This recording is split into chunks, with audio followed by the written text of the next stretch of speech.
Let's welcome.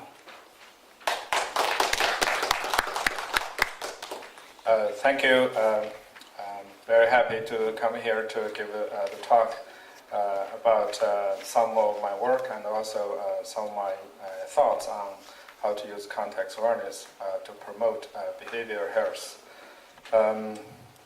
As probably many of us know, that U.S. healthcare costs has dramatically increased over the past 10 years.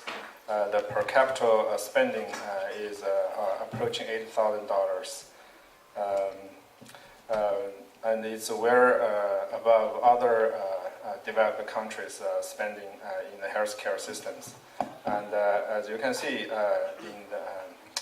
10 years ago, that the per capita spending for the U.S. healthcare costs is already 18% of their GDP, and the latest number is approaching 20%. In contrast, in China, the healthcare cost spending is about 3%. So in the United States, the cost of the healthcare is growing dramatically. On the other hand, if you look at how well people are doing in the U.S., look at this figure. On the x-axis is the healthcare spending, basically per capita, basically per person. On the y-axis is the life expectancy at birth, basically how long they are expected to live. And the size of the circle means how many times they visited doctors per year. And as you can see, the United States represents a very tiny dot on the right, which means they spend a lot of money on the healthcare, but they don't visit their doctor very often, right? So they usually go to see their doctor, for me, like maybe once a year for annual check. But their life expectancy is below the average. So they spend a lot of money, but the performance is not so good, right? And the growth is keep growing, and it has been a big problem for the United States. So that's why the Obamacare came, that they want to control the cost and also give the insurance, health insurance, to all of the people. One particular change is in the United States, they want the insurance company, which they usually deal with companies before, now they want to open this to the average consumers. Right? But that's only one part of the change, to change the healthcare system. But on the other hand, it's also promoted that instead of cure the acute care, basically when you have a problem, you have a disease, you to see the doctor. Instead of doing that, what we want to change is go for the P4 medicine. Basically, it's preventative. So instead of waiting until you had a problem, you want to prevent the problem at the first place. And also other parts of the consumer-oriented or patient-oriented healthcare involves participatory. So involve the patients in the care, and also predictive. So basically, based on users' lifestyle and also his or her genetic information, can we predict what kind of disease he or she might have? And then finally, you have the personalized cure or care. So the caring plan or the treatment plan is based on individuals instead of on the population. So that's why it's called P4 medicine. So what are the opportunities for changing the healthcare landscape? So if we look at the survey done in 2003, there are probably 5 factors influencing the premature death. Now, this survey is done in the United States. About 30% of contribution is from the genetic predisposition, and other factors including social circumstance, environmental exposure, and healthcare availability. Notice the biggest component is actually behavioral patterns. So basically, the patients or the people's behavior actually contributes significantly to the personal health. Now that's the part we actually can change or we can address. So that presents a single most significant opportunity to improve personal health through the behavior change. So the top risky health behaviors surveyed, number one is obesity. The second is related to the obesity is sedentary lifestyle. Basically, you're sitting too much. You're not so active, right? So in the US, the CDC recommended active time per week is about 150 minutes. But only 20% of people can achieve that active time per week. The third risky factor contributing to personal health is substance abuse, including smoking and alcohol abuse. A study shows that these risky health behaviors leads to chronic diseases such as hypertension, diabetes, and that the chronic diseases, the treatment for those diseases accounts for 84% of healthcare spending in the United States. So that's the opportunity where we can address is to change people's health behavior to live a more healthy lifestyle and to reduce the healthcare spending. Now, taking the obesity as a particular example, which is an epidemic in the United States. Now, if you look at this 50 states in the United States, and this shows the prevalence of the obesity in the states. And the color, the darker, means there are more percent of the population actually is obese. The obesity is defined by BMI equal or exceeding 30. Now, translating that to if you are 175 centimeter tall, then and if you are weight 92 kilograms, then you are obese, right? And as you can see that in the middle kind of south states, almost 1/3 of the people is obese. Even the best state is Colorado, which is light green in the Middle West. It's still 15 to 90% of people are obese. Right? So there was a joke there saying that if you come into a country, you don't know which country it is. If you look around, if half of the people are obese, then it's the United States. Right? So the United States probably has the most percent of the obese people in the world. Now that's why this problem has been tackled for many, many years. And even the President Obama's wife, the First Lady, Michelle, has a Let's Move movement, basically trying to advocate active lifestyle for the young adults to prevent adulthood obesity. So there was an interesting study, a Framingham Heart study, to show how the social context correlates with obesity.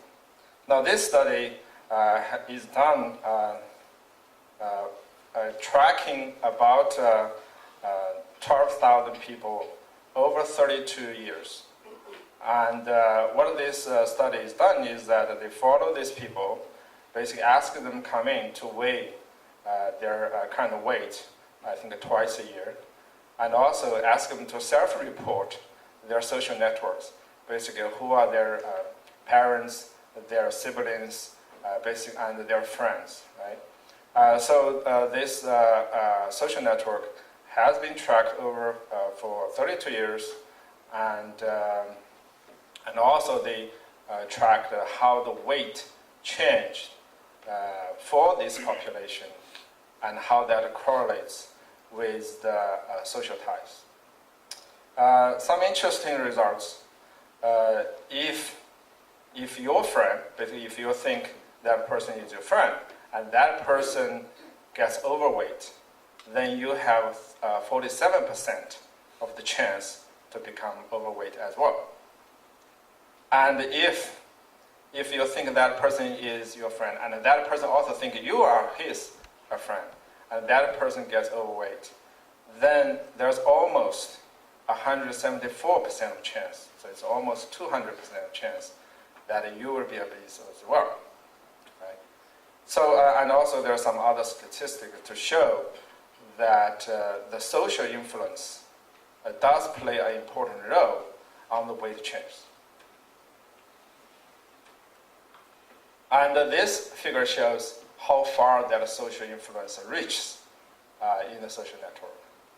And the conclusion is the social influence on the weight gain reaches about 30 degrees of the separation. Basically, if you get overweight and your friend or friend will likely have that influence, and they will gain the weight as well.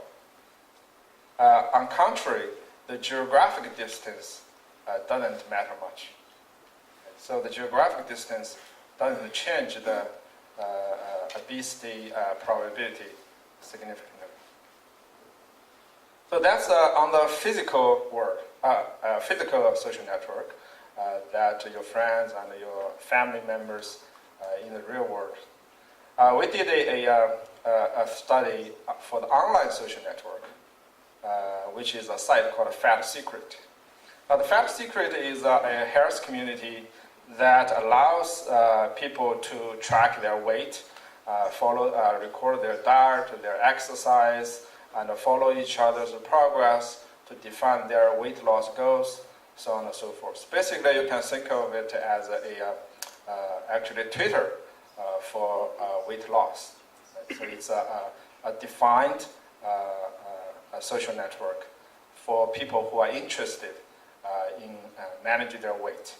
And this site provides a website and also mobile apps to manage different aspects of weight loss performance. One thing to notice is that most people here are anonymous. They create anonymous handles on the website without sharing their identity. So they feel more comfortable to sharing this more sensitive data. We crawled their website in, I think, 2010. We found about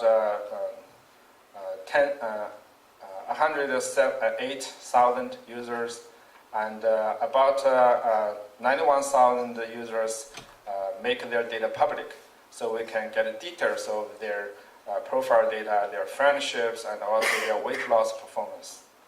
And about half of them, 40,000, on track means they are actually losing weight. They're actually losing weight towards their goal. And about 8,000 is actually gaining weight, even though they want to lose weight. And then about 42,000 are steady. They are not making progress. But for these users, most of them only record their weight once. So it's unclear about their performance. So they are not very active on the site. So we did a lot of interesting correlation based on their site's behavior, such as how frequently they check in, how frequently they follow other people, and how many users they have, and see how that changes given their weight changes as well. So something you might be expecting is that the user's friends number correlates with their weight loss performance. So as the user's number of friends increases on the site, then their weight loss increases as well until they reach somehow the magic number 8. Once they have 8 numbers, then it seems their performance, weight loss performance, becomes steady. Now this probably is intuitively understandable, right? So once you have friends on the website, even though they may not know each other, but they somehow have a commitment for the weight loss. So psychologically, they have the pride. They have to lose weight because other people are watching it. Right? So the more friends you have, then you likely become more engaged with the site and become more motivated to lose weight. And we also did a study to see how far this influence, the weight loss influence, reaches on this particular social network. Now remember, in the physical world social network study, in the Harvard's Framingham heart study, the weight gains, the social influence on the weight gain reaches 30 degrees of separation. But for this particular website, we found the weight loss performance, the social influence reaches about a 4th degree of the separation. Right? So it's a bit 1 degree higher, but it's on different aspects. And also remember, this is an online social network, so it's easier for the information to propagate than the physical social networks. So next, I want to talk about the pervasive sensing, which actually presents an opportunity to bridging the cyber and the physical worlds. By pervasive sensing, it means that there are many wearable and health devices, such as connected weight scale, and a lot of wearable devices, even smartwatch, smart glasses, and also the devices that you can place on your bed to track your sleep, so on and so forth. So many of these devices actually can track the health data automatically with minimal users' efforts. It will reduce a lot of tracking burdens for the users. In addition, we know the smartphone has a lot of sensors in it. It actually can sense users' behavior in a fairly comprehensive way, and I think many of you probably are familiar with what it can do. One particular is that you can infer your social circles. Now this is a study done by CMU, Jason Hong's group, basically by looking at how frequently you're making calls or sending the text messages to your contacts. Based on the patterns of that communication, they can classify whether that peer or that contact belongs to either family or the friends or the colleagues, different types of the social groups. And this can all be done unobtrusively without asking user to input or record that information. This is a reality mining project done by MIT. So it basically uses a Bluetooth scan on the smartphone to infer your physical social networks, again, without user's intervention. And as you can see on the left, the figure A is the inferred social network based on the proximity, basically how close we are, because Bluetooth scan only has a limited proximity. And this is on the left is the inferred social network, and on the right is the self-reported social network. And there are about 95% overlap of these two networks. So social relationships now is actually can be tracked unobtrusively through the smartphone. Now you think about that Framham's heart study, they actually require the user to self-report their social network over many years. So, so now with the technology, we actually can do this fairly easily. And recently, there are other efforts to track social conversations, social groups through a microphone on the smartphone, but the energy consumption needs to be addressed in that aspect. Now we have the social context. Another important context is location. So how can we continue to track the user's location? Now GPS unfortunately doesn't work indoors, and also it's very energy inefficient when trying to continuously track user's location. So what we proposed is instead of blindly trying to figure out where the user is, we look at the motion of the device, and we only try to locate the user when the device is stationary at a particular place. Now this is because the user spends most of the time indoors, stationary. So we can save a lot of energy by intelligently determining when to turn on the Wi-Fi scanning and localize the user. And the details will be reported in a paper.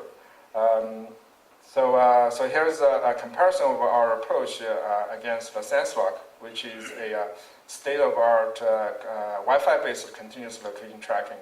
And we can save about 40 to 60% of the energy compared to that approach.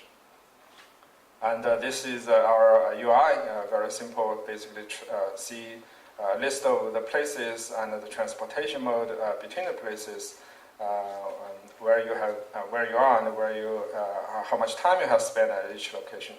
And the energy consumption is about 4% in this particular case. And so it's rather negligible and didn't put a lot of burden on the user's device. So now, of course, the smartphone setting has a lot of other aspects, and we will not talk about here. But what we are interested in is to put all this all together, right? So we have a device that can sense a variety of context information regarding the user. Now, can we use that to intervene, right? To make that user's personal health improve, to change the behavior, right? To reduce the risky health factors. Now, this is a lot of this ongoing work. It involves the collaboration with my colleagues at the medical schools and hospitals. And it takes a long time to determine whether the intervention actually works or not. But some scenarios we are working on involves this context is trying to identify the risky situations and behaviors. For example, the smoking, right? So smoking, sometimes people do it alone when they are stressed, but other times when they are hanging out together. Right? So the question is, can we, based on the social inference and also the location inference, to identify the likelihood of the user is currently smoking or is about to smoke. And that's the good opportunity to remind the user or intervene and to stop the user from smoking. Similar for the overeating. Now the study shows that the risky situation for overeating is that you go outside, go to a restaurant or other places to eat instead of at an office or at home, and you eat with your friends. And that's the time that you're likely going to eat more than you need. And again, our collaborators are interested in to identify these risky situations and see whether we can intervene at the right time. Now, ultimately, we are interested in building a virtual health companion because now the users has smart devices, smartphones, smartwatch, and other wearable devices, so it can gather a lot of information regarding that particular user. Now, can we, based on the big stream of data, can we sort of infer the user's current lifestyle and why he will engage in risky health behaviors, and how do we intervene based on that user's preferences? So here are some figures from the movie Her, which is a virtual human in a cyberspace for this man that engages with. So we want to have this kind of virtual health companion that can motivate the user, can persuade the user, and change the user's behavior. That's our ultimate goal. So as a summary, we want to say just some takeaway messages. The behavior matters for the personal health. Remember, there are 40% of factor contributions is about personal behavior. And also, social influence plays an important role, as we see both in the online social networks and also the physical offline social networks. And the pervasive sensing from the smartphone or the wearable device can infer the social and other contexts. And this context then provide a base for the smartphone intervention. And we believe it's a very exciting research area to interface the user to use the smartphone as a delivery mechanism or platform to change users' behavior and ultimately to lead to a more healthy society. Thank you. I'm open to take questions.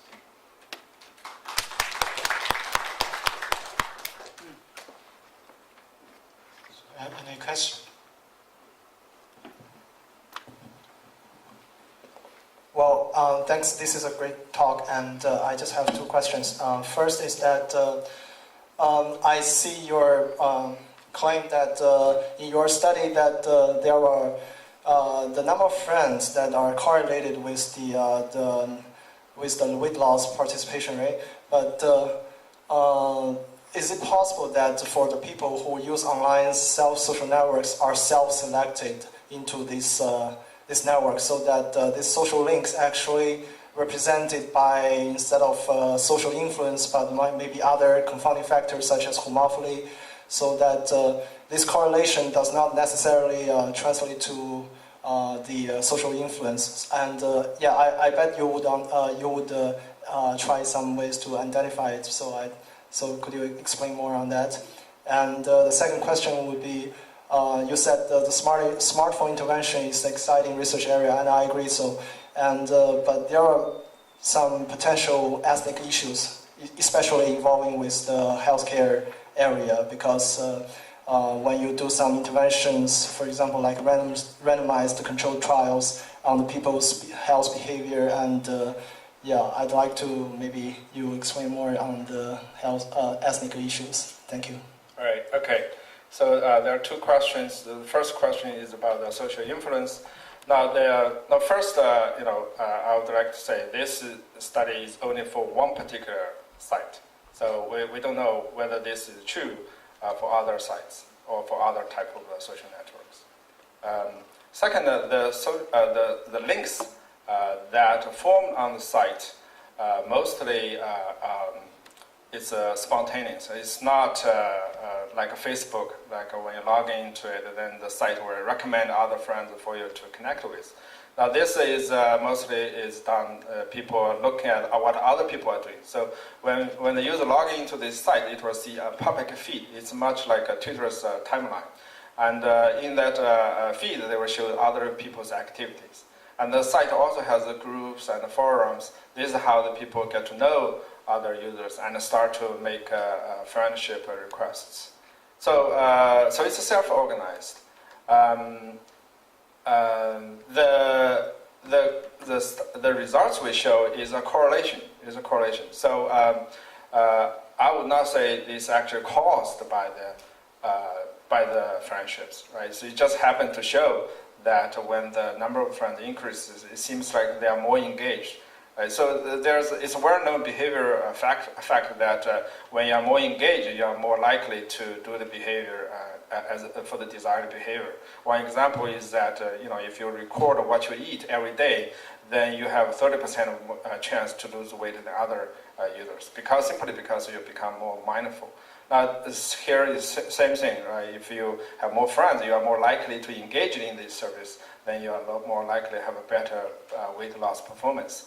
That's also why a lot of social network sites recommend friends to you, right? To ask you to connect with other friends on the site. With that, they hope to increase the retention or increase the engagement and make the service more valuable to you. The second question regarding the smartphone intervention. Now, obviously, the smartphone is a very intimate device. And we are proposing here is to, based on the very personal data, to customize the intervention for the desired user. And so far, there are not many studies that have already done using the smartphone for the randomized control trials. There are some feasibility studies, and we are working with collaborators, particularly study the mental health for people with depression symptoms. And those actually are very good target audience because their behaviors changes and their depressive symptoms develops. And the smartphone is a good platform because we can know their mobility patterns change, their social patterns change, and we are also inferring their sleep patterns simply based on smartphone. But I agree. The ethical problems is one of the issues we need to address. Now, the regulation side, for this kind of system, you have to follow the HIPAA standards for the data privacy issues. And even for the mobile apps, the FDA has regulations on what apps can be, should be regulated by its rules, right? Now, the rule of the thumb is that if the app is information only, then it's okay. Right? But if the app presents a diagnosis or the treatments or some kind of intervention in that aspect, then it needs to be approved by FDA. So there are regulation frameworks to guide development of these kind of things. But I think in the United States, even at this time, the smartphone intervention is still fairly early. And we don't know whether it will work or not, right? So the just-in-time intervention is a good concept. When people walk into the McDonald's, you send an alert to it, order salad instead of the burgers. But does it really work over time? We don't know. Right? So it's a good idea, but we don't know whether it's going to work, particularly whether it will work over time. Now, study shows that for people who lost weight, after 2 years, almost all of them will gain back. For people, stopped drinking, the drinking excessively, 1 year later they will pick up the bottle again and start drinking again. So the behavior change is very difficult for a mass population study. But hopefully, we are making progress. Thank you. Yeah. Any other question? Yes. I have one question regarding when we are studying the behavioral pattern of every individual, don't you find that it is rather difficult to target every individual and study their pattern, while as if you can find out and target specific individuals, for example, the one who influences the most in the behavior of several other persons collectively, will probably help more. For example, the example you gave that after 1 year people started taking up the bottles again. So probably there were some more influencers who actually influenced the person to take up the bottle again. So is there a way to find out or target those specific individuals who are real influencers, and if you can target them specifically, can actually help in controlling a huge population in itself? Yeah, it's a great thought. I mean, it's a basically a research project, and we see studies in online social network to see how the virus or other information propagates, right? So we target a specific social nodes to stop the virus quickly. Here, again, similarly, can we sort of find the particular physical social network is more important here, because day-to-day interaction changes the user's behavior. So can we find who actually motivates or influences me? It's not necessarily my parents, or it's not necessarily my classmates, right? Not necessarily my doctor. Could be somebody maybe I'm intimate with, right? So can we sort of find this influencer in a scalable way? That would be a very interesting study, I think. But it's like when you log into a Facebook, it recommends friends to you, right? So here it's also getting into the manipulation of the user's social network, right? So you find out who will likely influence me, and then you try to make us to connect in the social network. I think this will be works the boundary of the manipulation and also the influence. But I think it will be an interesting study. I haven't seen anything like that yet. Right. Thanks for the interesting research findings sharing. I have two simple questions. The first one, the research findings are based on the US data. Would you just briefly comment on possible similarities and differences if the similar research is done in China as compared to the US? The second question is, if this research is replicated in China context, what are the main data sources you think that are needed to do that? Okay. Very interesting questions. So the China and the US, of course, the culture is very different. I think to some sense, the human behavior has some commonalities, despite of the cultural difference. For example, if you engage more with the service, you're likely to change your behavior. If you have more users, then you probably more friends. You are more likely to engage with the site more. And also, we found it interesting that the friendships actually, the people with their friends share the similar current weight. So the friend people, say 200-pound people, are unlikely to be a friend with people with 100 pounds on that website. So people, find moral support because they are similar. Right? So that's why sites like Patients Like Me become popular, because they share the similarity. They know each other's disease, so they support each other. So to some degree, the behavior aspects of the human, I think, is replicable, although I don't have evidence across the different countries. Regarding the data source, I'm not sure. I'm not familiar with particularly the health community, online community that is available here. And particularly, I think in China that the obesity is not as bad as in the United States. So this may not be such a significant problem here. But I think if you look at the community, if there is one here for, say, hypertension or diabetes, they all need lifestyle behavior modification. And if there's such kind of online community with the data source available, I think that would be something worth to study with. I think the site I mentioned, the Patients Like Me, is interesting because it groups the patients into different disease groups. And the patients can record their data, disease-relevant data, and their lifestyle data onto the websites. Now the websites actually can see these groups, the commonality or disparity, and see how their disease evolve over time. So if there's such kind of service available here in China, I think that would be a great data source to analyze. I hope that addressed your questions. Thank you. And any other question? Time for one more question.